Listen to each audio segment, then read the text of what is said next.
Welcome to today's episode of the CIO Water Cooler TV. This is the second part of a two-part conversation with Stuart Moss from Rolls-Royce. Stuart, thanks for taking the time to speak to us today. No problem. So for anyone who's jumped into this interview halfway through and they haven't watched part one, we're talking to you about I Will Always Be Me and your collaborative efforts along with Dell and Intel to help motor neurone disease patients and their families.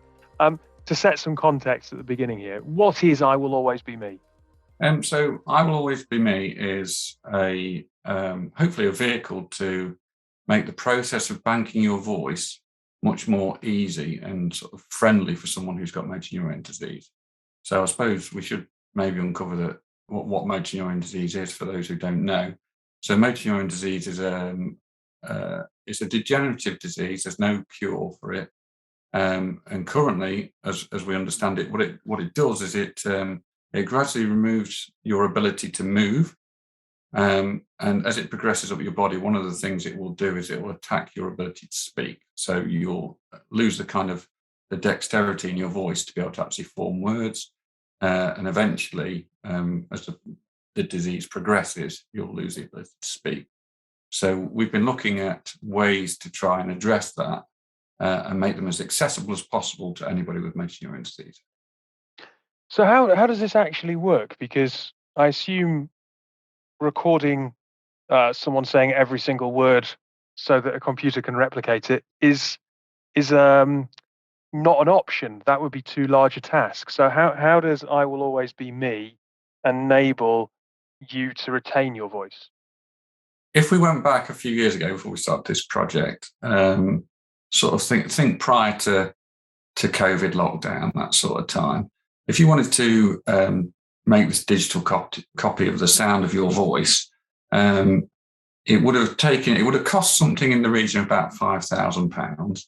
It would have probably taken you about a month of your time, usually locked into a recording studio, which is probably not a great situation for someone with motor neurone disease who's losing the ability to actually get around. So they're probably maybe in a wheelchair, maybe their ability to walk has been impacted. And so there's that time element. And sort of all of those things, you needed the special equipment to actually make the recordings as well. So all of those things were kind of stacked against you as hurdles for why you might not bank your voice in the past. What we did is we looked at it as a group of companies and tried to reimagine how it could be done in a, not only starting with a baseline of it needed to be free, so there was no expense to it. How could I do this without having to give up so much time? So I needed to do it quicker. And how could I do this in a much more friendly way? So I suppose the real, horrific part of this disease is that gradually you're going to be locked into your body. That's kind of the outcome of what happens to you.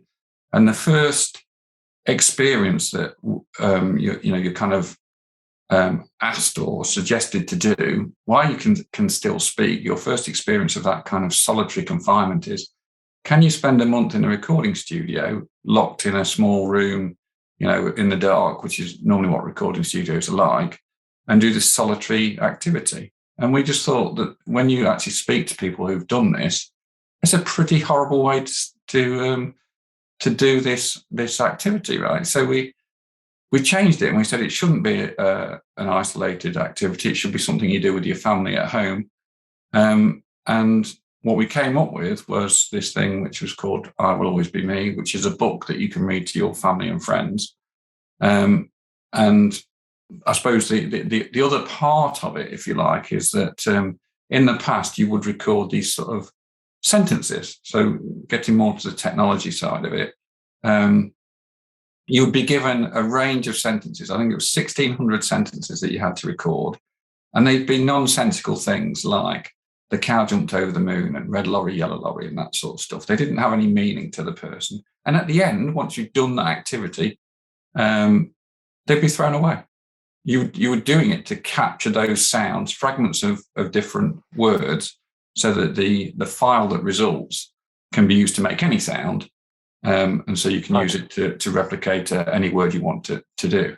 The thing was, though, from the person living with motor neurone disease's point of view, they wasted time, bearing in mind this is a degenerative and terminal disease.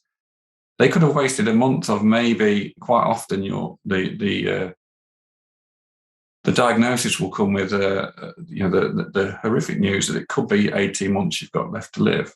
Would you want to spend a whole month of those 18 months locked away doing these recordings? No, you wouldn't. So at that point, when it doesn't make any sense to you to want to do this, the last thing in your agenda is to want to spend that much time on it. You can read this book in 20 minutes, and it captures enough sounds by the way we've designed it. And we use a new AI technology as well to extract your voice from the sounds that we've captured. And it's better than the old way of doing it, but it takes less time. When it's free. And you get to keep it. So, I suppose that, look, this isn't meant to be a glib question. Really, it isn't. But I think it would be really useful to understand the appeal of this to people.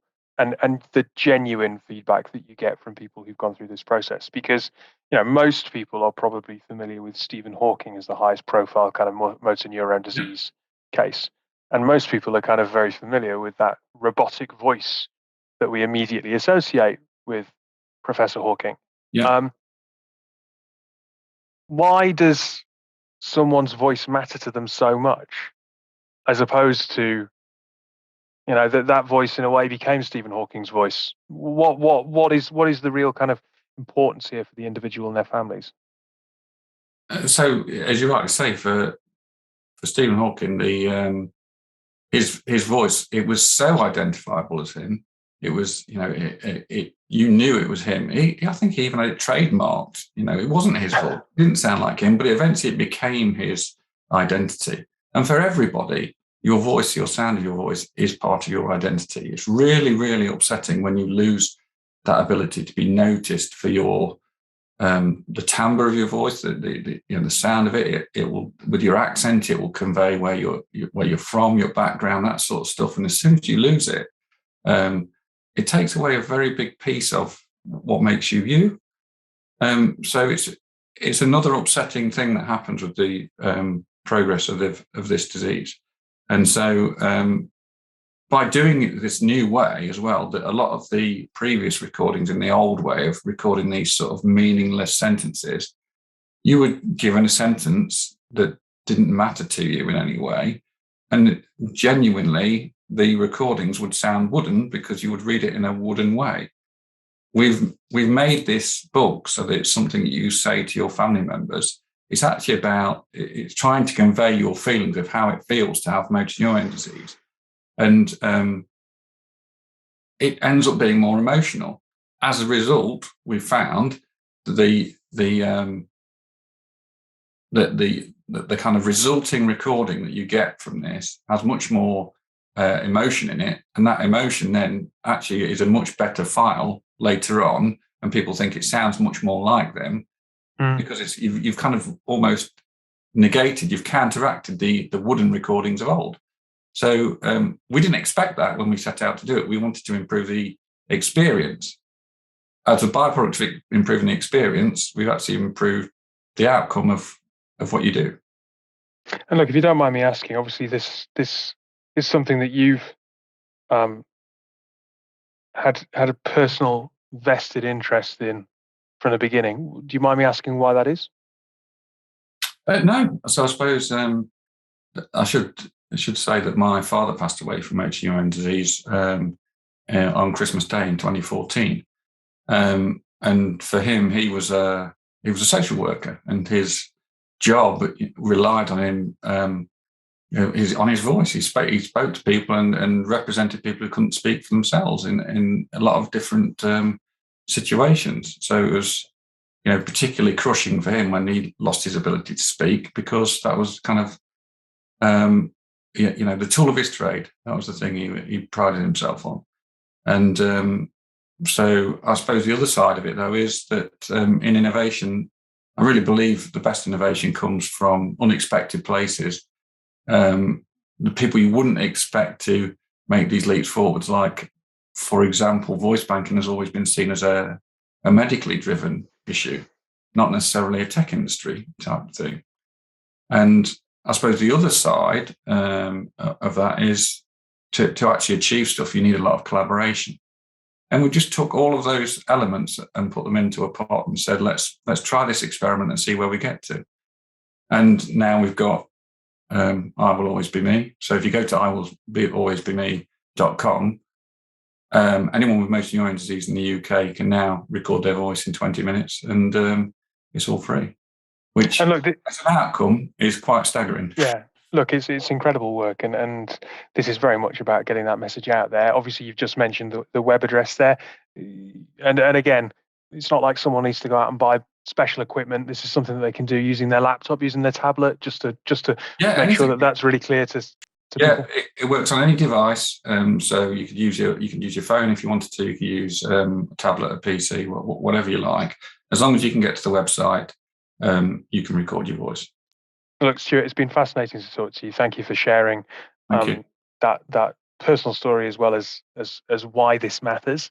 And fingers crossed, lots of people do take that opportunity to keep that part of themselves kind of safe and treasured for their family to continue to enjoy and for them to continue to be themselves. Thank you. If you've enjoyed today's episode of the CIO Water Cooler TV, please do stay on the website and have a look around. There is plenty more content.